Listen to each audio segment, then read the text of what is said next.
Hey guys, it's our potato here, and today we're going to be doing DJ 101, how to be a DJ in your own bedroom. Now, this is the third time that I'm recording this, so we're probably going to skim through a lot of quick stuff. Please leave some comments down in the comment section. If you have any questions, let me know. Come to the Discord. Anyway, let's get on with it. Now, before we even start, you're seeing here, this is Virtual DJ. Virtual DJ is a free to use, free to download program. The only time that it would actually charge you anything is if you have something like a DJ mixer attached. It'll be like, oh no, you're actually a professional DJ. You have to pay for the license. But come on, we're all learning how to be totally noob DJs. And we're going to be using nothing but our mouse and our keyboard for today's show. Now you can download this at virtualdj.com. I'll probably put the link in the description. Maybe I'll forget. At the very beginning of a track, we have our lead in, and at the very end, we have our lead out. These are also known as the intro and the outro of a track. Generally, these are almost exactly 1 minute.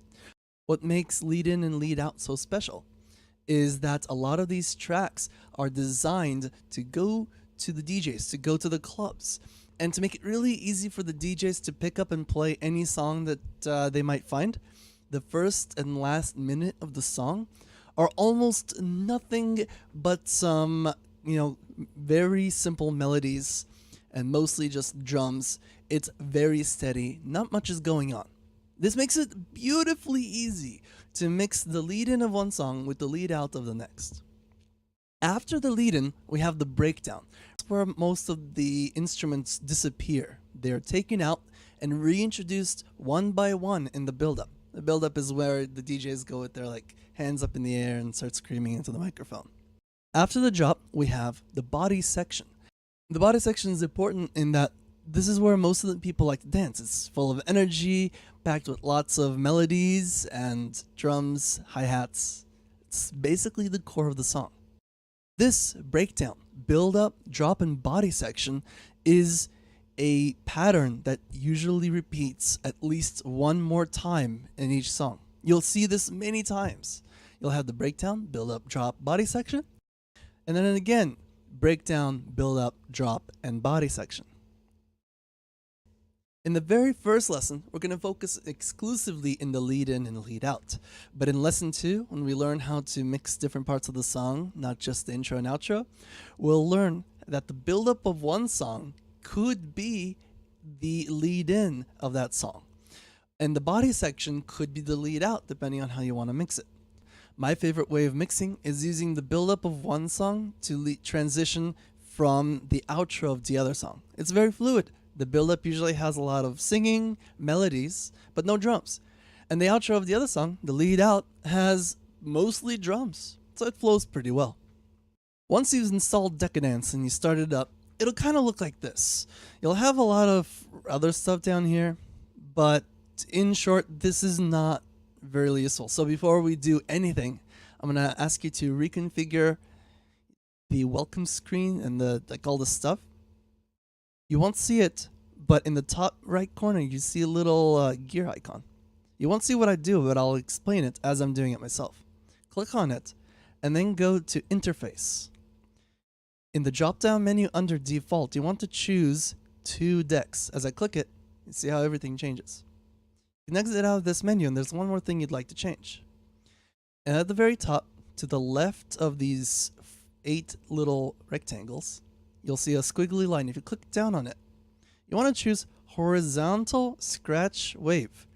This separates the 2 songs so you can see them much easier as they're next to each other. This is called the left and the right decks. And when I'll be referring to them either as left and right or as blue and red decks. In Virtual DJ, you can use the tab on your keyboard to switch which deck you're focused on, and the spacebar to play the deck you're looking at right now. I'll probably be using mostly the tab and the spacebar, as well as my mouse, in these demonstrations. Now, without further ado, there's a couple more buttons that we're going to be talking about that let's just address a little bit here.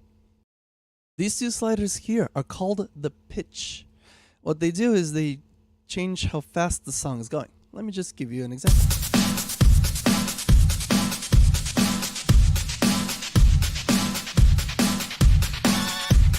The button to the side sets it to the default value. We won't be using this much except for when the songs are at different speed. We'll be using this a little bit to make sure that both songs are the same speed. To the left, this is an important part here. This is where you'd set up the loop. We'll be using the loop in the very beginning of this lesson, so let's take a look at how it works. Choose a song. I have chosen Ready, and drag it into the left side. Use your mouse to move. This is the waveform. This is representation. This is a representation of the song. I'm going to make the volume a bit lower on both songs. Move the waveform so that the white little line, which represents where the song is at the time, is at the very, very beginning. And then set this loop to 8 and click on the 8. You'll see that it highlights parts of the song. By changing it from 8 to 4, you can change how much of the song loops. I'll change it to 4 now and play the song to show you what a loop looks like.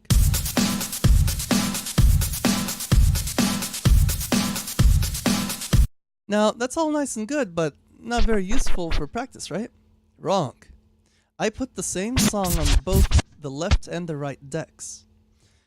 The very core of DJing is to be able to beat match. And I'm going to demonstrate this a little bit now. But again, this is going to be a speedy YouTube video, so you'll want to pause the video and practice on your own, then continue the video once you're comfortable. What do I mean by beat match? What you want to do is to play one song in a loop.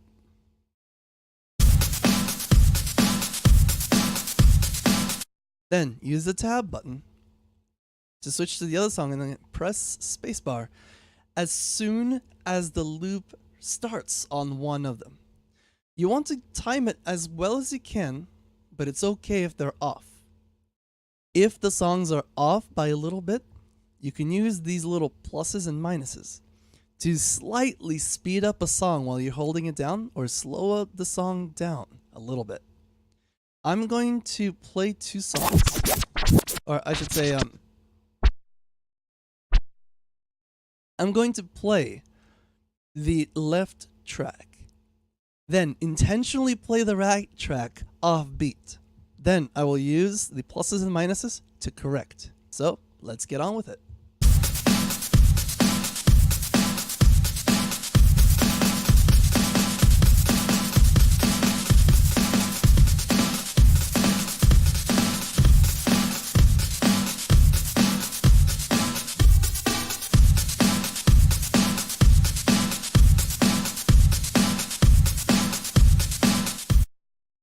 Notice how I actually overshot a little bit by holding down the plus a little bit too long. That's why I went to the minus. So most of these songs that I have up here are 128 beats per minute, with the exception of Greyhound, which is 126. I'll worry about Greyhound later. I'm going to choose Alive on the left and Fading on the right. Now this is what makes DJing pretty cool. You see, up here you have a very detailed representation of the waveform. But to the side you'll also have a waveform. Not as detailed, but you can use your mouse to scroll through it really quickly. You'll also be shown how much time is left in the song, and as well as how much time has passed, or how long the song is. In this waveform, you'll see that it becomes louder, quieter, and about a minute away from the end of the song. Visually, you can see something change. It's really bright, and then it becomes darker. The bright means there's a lot of melody, or hi-hat, or vocals, something like that. And the dark means that there's almost none of it. This is a representation of where you want to start the next song. Let's prepare the next song. I'm going to choose the fading, and I'm going to go to the very first beat. I'm just going to let it stay there. Then, I'll pretend that Dirty South Alive has been playing. As soon as it hits this spot, I will play fading. Now I'll likely be off beat by just a little bit. That's all we want to worry about is these pluses and minuses. I'll demonstrate a full mix. Once I have plussed and minused it to perfection, I'll let go of the keyboard and the mouse until one of the songs has finished playing.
Nothing.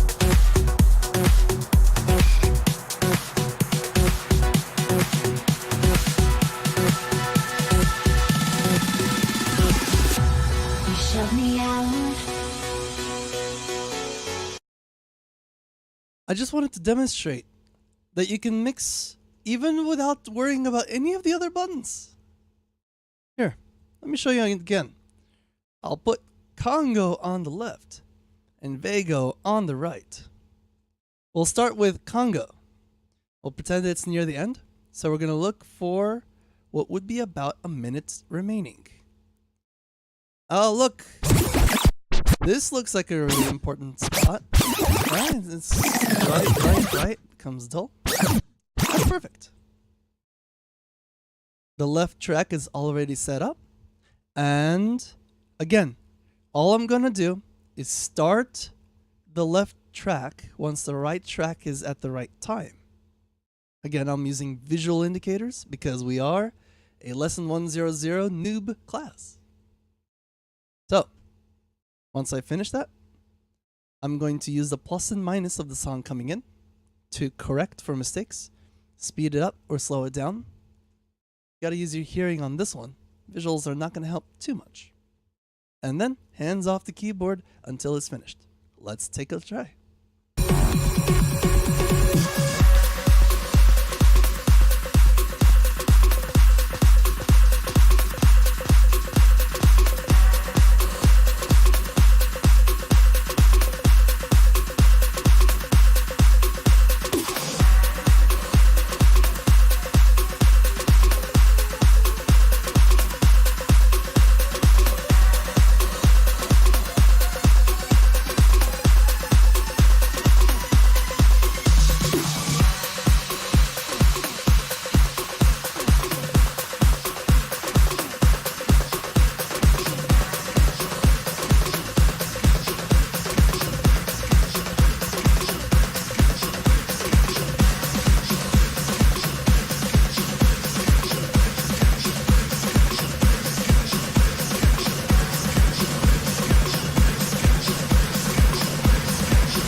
Yay, it kind of mixed and it didn't sound really bad and it worked out pretty well, right? Awesome. So, you can pause here, practice that a couple times, and it's time for us to move on to the next part of Lesson 00, which is the fader. Now, what the fader does is it sets up what song you can hear and what song you cannot hear, and as well as how much you can hear of each. I'm going to play two songs just randomly. The fader's all the way to the left. I only hear the blue.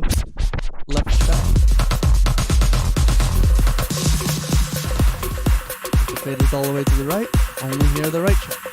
And any amount in the center,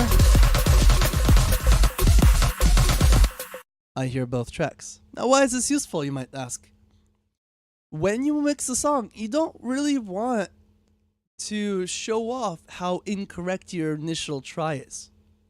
So here's what we're going to do. Since we don't have headphones, we're going to use the visual indicator. We're going to take one song. Again, I'm going to use these two songs because it's simple. Let's find where it's going to mix out. We're looking for about a minute to go. Aha, there it is. What you want to do is for the song that is leaving, you want to put the fader all the way to that side. This is the song about to end. And for the song that is about to start, you're going to turn this knob labeled low. This is the low frequencies of the song, all the way down.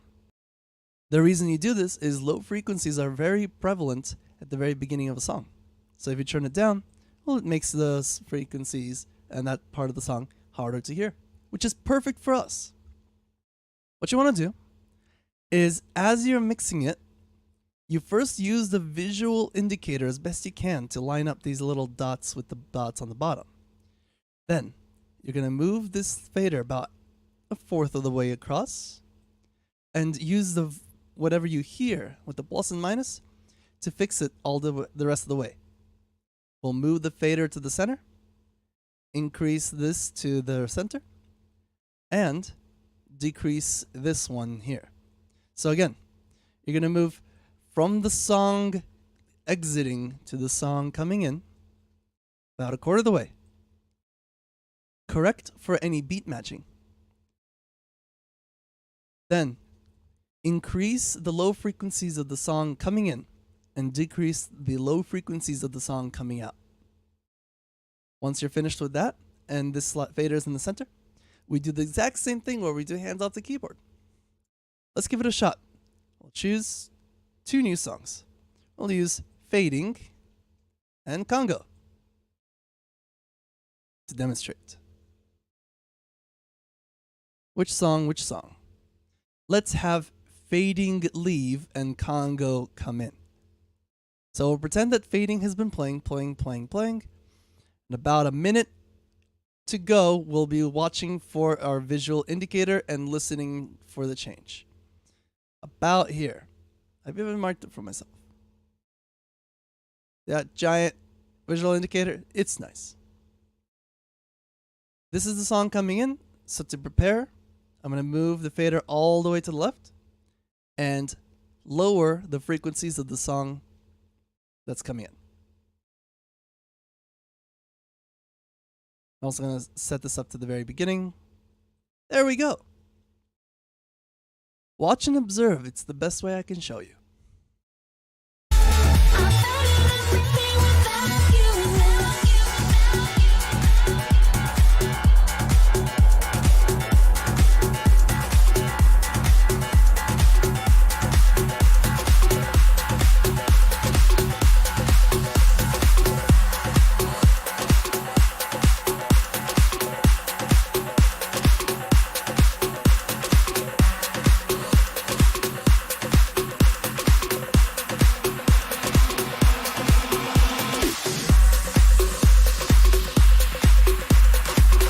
Sounds good, right?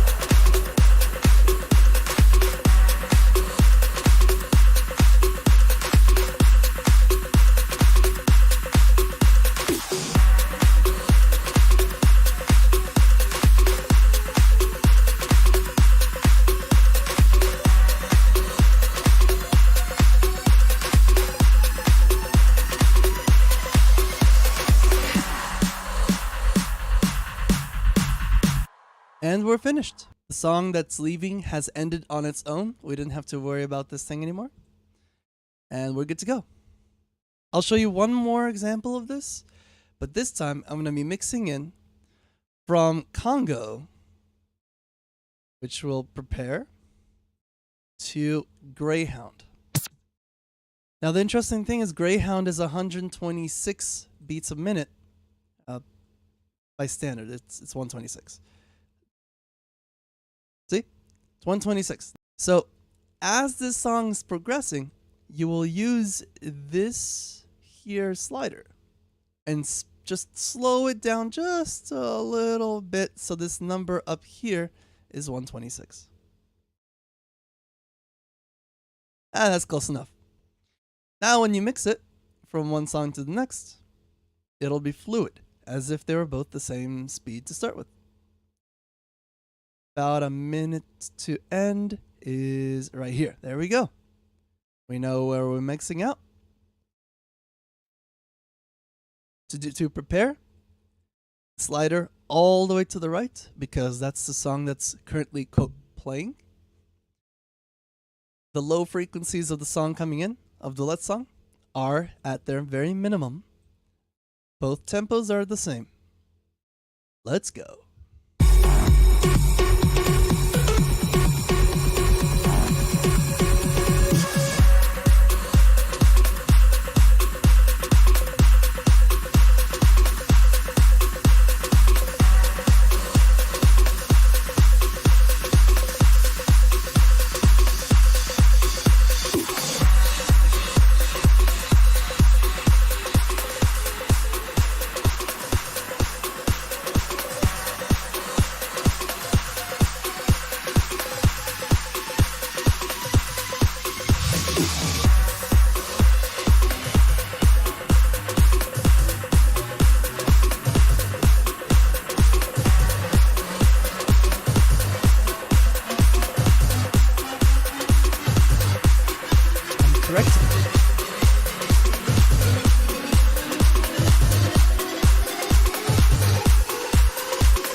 The reason I started using my hands again is this 0.8 was making the songs shift a little bit from each other.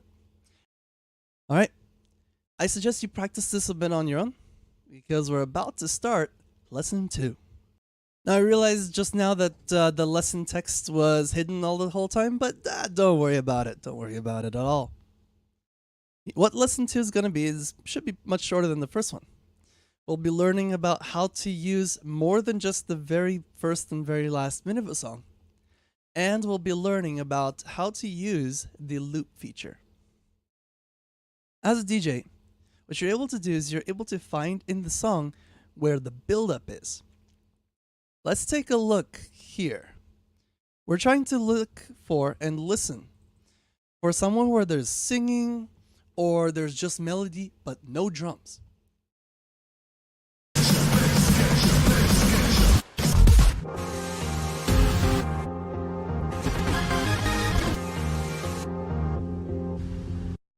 I think we found it.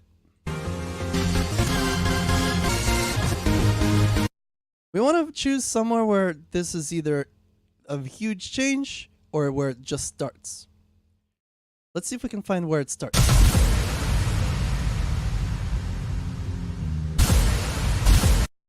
Pretty sure it's right here.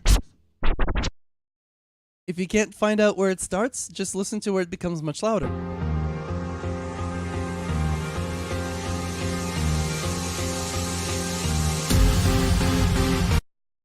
Yeah, that sounds like much louder. That sounds good to me. All right, we'll just use it here. If you're working with the build-ups of songs, then this is the one time where you actually start with the slider, the fader, in the exact center. Double click to go to the center. But for the song exiting, we're still exiting at the same spot we have been before. This kind of requires better timing than what we were doing before, but you'll have some time to correct. Let's take a listen to what I'm talking about. I'm going to put the low all the way up just because I'm lazy.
Now, you notice that the first song hasn't ended. This is why we want to change the fader as soon as we hear like the drop. You remember the drop? You want to just change the fader all the way to that side. Don't let the bass get you. Then, even if the other song is playing, you won't hear it. Alright, that was an example with just choosing the center and starting from there. But we can go a little bit better. Let's find the center. Or I should say the build-up, right? Okay, that's cool. Now we're going to do what I've been talking about. Minimize the low frequencies. And we're going to be ready with a loop. Now here's something you can do with a loop that you might have heard like a million times, but you were maybe unsure how they did it. Let me show you what I mean. By clicking the little left arrow, you can shorten the loop.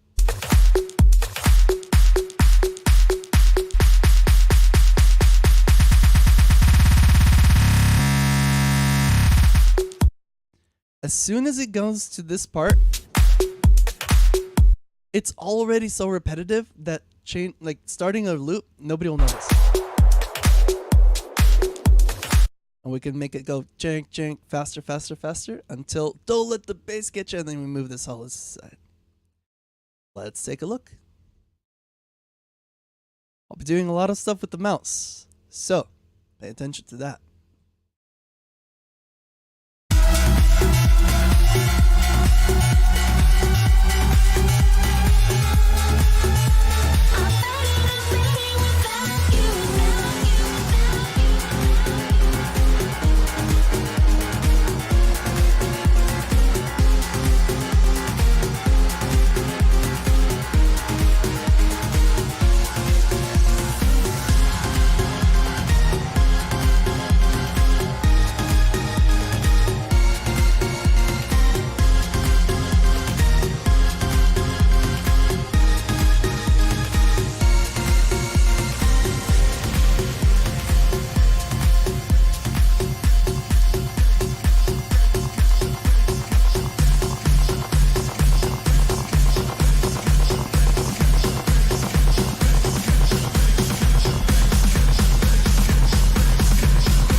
Don't let the bass get you. That's it, guys. That is all I got for lesson 2. Practice and enjoy.